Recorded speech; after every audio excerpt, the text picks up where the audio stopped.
When Anger Becomes a Teacher, a Zen Buddhist Perspective by the Backyard Buddhist. There are moments in practice when the Dharma doesn't arrive as peace. It doesn't arrive as incense smoke. It doesn't arrive as a quiet bell class or a calm breath or some beautiful insight while sitting zazen. Sometimes the Dharma arrives as anger.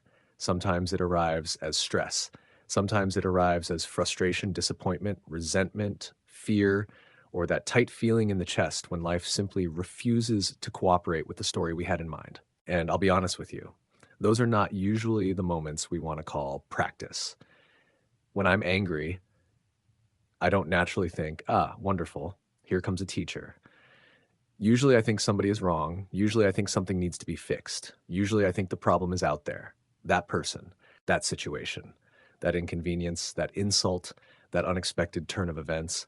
But Zen has a way of gently and sometimes not so gently turning the light back around. Zen asks me to look more carefully, not to shame myself, not to suppress what I'm feeling, not to pretend to be more peaceful than I really am, but to ask, what is this? What is anger? Where does it live? What is it protecting? What story is it telling? And perhaps most importantly, who is angry? In Buddhism, anger is traditionally named as one of the three poisons, along with greed and delusion. That can sound harsh at first. Poison. It sounds like something evil, something dirty, something we should get rid of as quickly as possible. But I don't think that's the most helpful way to understand it. A poison is something that clouds the mind. It distorts perception. It makes us see the world through a narrowed lens. When anger takes over, I stop seeing clearly. I stop seeing the whole person in front of me. I stop seeing causes and conditions. I stop seeing my own expectations, fears, and attachments. Instead, the world becomes very small. There is me. There is the thing I don't like, and there's the demand that reality become different. That's a painful place to live. But Zen does not ask us to hate our anger. It does not ask us to pretend it isn't there. It does not ask us to become emotionally numb. In fact, real practice asks for the opposite. It asks us to turn toward anger with awareness, to sit with it, to breathe with it, to feel it in the body without immediately obeying it. Shunryu Suzuki Roshi once pointed toward this kind of honesty when he taught that when anger is present, we should let it be anger. That doesn't mean we act it out. It doesn't mean we justify it. It doesn't mean we throw it at someone else and call that authenticity. It means we stop lying about what is happening. Anger is here. Tightness is here. Heat is here. The mind is spinning. The body is charged. Something in me is defending itself. And right there, if I can pause even for one breath, anger begins to change. It becomes workable. It becomes visible. It becomes a Dharma gate. Thich Nhat Hanh often taught that anger is like a crying child. We do not help a crying child by yelling at it. We do not help by abandoning it. We pick it up. We hold it carefully. We listen. In the same way, when anger arises, I can ask, what are you trying to tell me? What wound are you pointing toward? What fear are you carrying? What expectation has just been frustrated? This is where anger becomes a teacher. Not because anger is wise by itself. Anger is often confused. Anger often exaggerates. Anger often speaks in absolutes. But when held in awareness, anger reveals the places where I'm still clinging. It shows me where I have made an idol out of my preferences. It shows me where I believe life owes me something. It shows me where my sense of self has become hard, defended, and separate. Stress works in much the same way. Most of us think stress comes from life being difficult. And yes, life can be difficult. Bills arrive, bodies get sick, relationships become strained, work becomes demanding, people disappoint us. Plans fall apart, traffic jams happen, emails pile up, the phone rings at the wrong time. The world does not ask permission before becoming inconvenient. But in Zen practice, stress also shows us the gap between reality and expectation. Stress often appears when I am arguing with what is already happening. Reality says, this is what is here. My mind says, this should not be here. And in that collision, suffering intensifies. Dōgen Zenji wrote that when we fully engage forms and sounds with body and mind, we understand them intimately. That is a profound teaching. Because most of the time, I don't fully engage what is happening. I resist it. I narrate it. I complain about it. I compare it to what I wanted. I drag the past into it. I project the future onto it. But to meet this moment fully is different. To meet stress fully is to feel the body, to know the breath, to recognize the tightening, to see the thoughts as thoughts, to notice the urge to escape, blame, control, or collapse. And then, instead of becoming lost in all of that, I return. I return to posture, I return to breath, I return to this one moment, not the one I wanted, this one. That is practice. Zen is not about arranging life so that nothing bothers us. That would be impossible. And honestly, it would not be awakening. Zen is about discovering freedom in the middle of the life we actually have. Taisen Deshimaru Roshi once said that Zen is not some special excitement, but concentration on our usual everyday routine.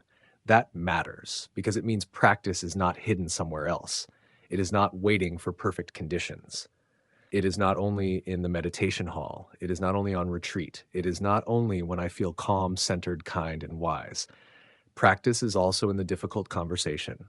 Practice is in the traffic jam. Practice is in the moment when someone misunderstands me. Practice is in the irritation that rises when I'm tired. Practice is in the disappointment I don't want to admit.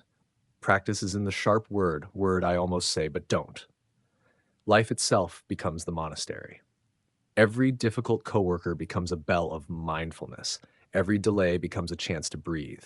Every insult becomes an invitation to examine the self that feels insulted. Every stressful situation becomes a mirror. And that mirror can be uncomfortable because it does not only show me the other person's behavior, it shows me mine. It shows me my habits. It shows me my pride. It shows me my need to be right. It shows me how quickly compassion disappears when my ego feels threatened. This is not easy work, but it is honest work. And Zen is nothing if not honest. When anger arises, I can begin with the body. Before I speak, before I send the message, before I make the accusation, before I rehearse the argument in my head for the 10th time, I can stop, I can feel my feet, I can feel my hands, I can notice my jaw, I can notice my breath, I can ask, what is happening in the body right now? Where is anger located? Is it heat in the face, pressure in the chest, tension in the stomach, a tightening behind the eyes? Then I can look at the mind. What thoughts are present? What story am I telling? Am I saying they always do this? Am I saying this should never happen? Am I saying I'm not being respected? Am I saying I have to win? And then gently I can ask, is this completely true? Is this the whole picture? What am I not seeing? What else might be happening here? This pause is not weakness. It is not passivity. It is not letting people walk all over us. The pause is strength. The pause is the place where karma can change direction. Because without the pause, I simply repeat my conditioning. Someone says something, I react. Someone hurts me, I strike back. Something frustrates me, I tighten. Life does not go my way. I suffer, and then I spread that suffering around. But with awareness, even a little awareness, another possibility opens. I can respond instead of react. I can speak firmly without cruelty. I can set a boundary without hatred. I can name harm without becoming consumed by it. I can acknowledge anger without becoming anger. That distinction is crucial. Anger may be present, but anger is not the whole of me. Stress may be present, but stress is not the whole of me.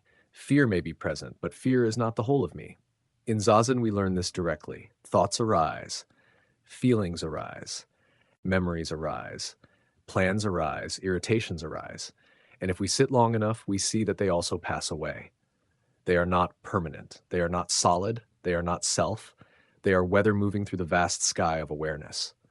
Dōgen wrote, to study the Buddha way is to study the self. To study the self is to forget the self.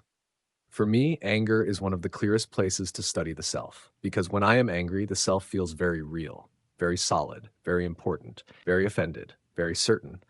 But when I examine it closely, what do I find?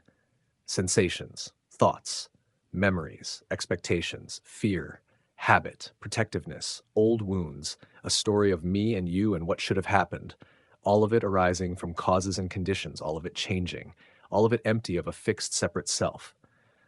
This does not mean anger is meaningless. It does not mean injustice is unreal. It does not mean harmful behavior should be ignored. Zen is not spiritual bypassing. Sometimes anger tells us that something is wrong. Sometimes anger points toward a boundary that needs to be honored.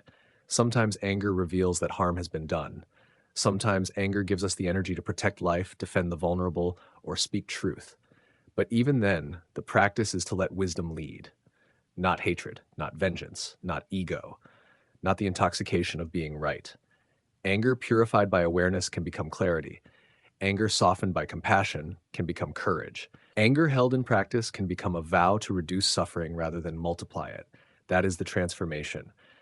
Not from anger into fake sweetness, not from stress into denial, but from unconscious reaction into awakened response. So when anger comes, I try to bow to it, not because I worship it, not because I want to keep it, but because it has something to teach me. I can say, anger is here. Let me be careful. Let me listen deeply. Let me not cause harm. Let me see what is being revealed. And when stress comes, I try to meet it the same way. Stress is here.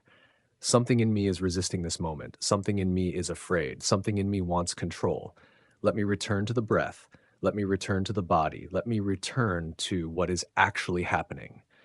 This is the Dharma in everyday hardship. Not separate from life, not above life, right in the middle of life, right in the middle of irritation, traffic, bills, illness, grief, disappointment, conflict, and uncertainty. Every moment is an opportunity for awakening, even this one, especially this one. Anger and stress are not enemies to be destroyed. They are teachers to be understood. They reveal where I cling. They reveal where I defend. They reveal where I misunderstand. And when I meet them with awareness, they become part of the path. This is not easy, but it is real. And Zen practice at its heart is the willingness to meet what is real. One breath at a time, one moment at a time, one difficult teacher at a time. Gassho.